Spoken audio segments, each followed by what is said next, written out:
Ano masasabi niyo na dun sa ano po? Yung sa nangyari kay Papa Jones, yung parang nabasted siya. Malungkot nga si Papa. Kasama dapat siya ngayon, in-invite namin kaso yung parang, ewan ko, Ano po, parang ayos wala lang pa yan. sa sarili. Ayos lang yan, gabos man po bagang nanliligaw na Sa inaagyan mo po bagay. yun. Kaya nga eh. Tama naman po kayo dun. Sa nanliligaw, inaagyan mo po. Pero ano, taban lang. Malay. Yun. Malay Laban lang mo daw, yan, Papa ano. Jones. Sana mapanood mo ito. Malay mo, baga, Kaya nga. mag-isip. Saka, Ang oo. tao man po, Kuya Rab, yung ano yung nabaguman ang dagdag. Depende sa sitwasyon din kasi. Baka malay mo, wrong timing lang. Ano po, Nay? Malay po, sa pag-abuting panahon, mamuot man na, ay di.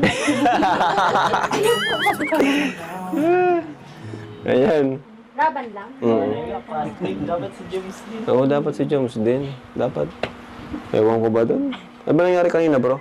Kayo yung nandun kanina. Mapapanood ko na lang yun. Kung ano nangyari. So, ayun nga po, mga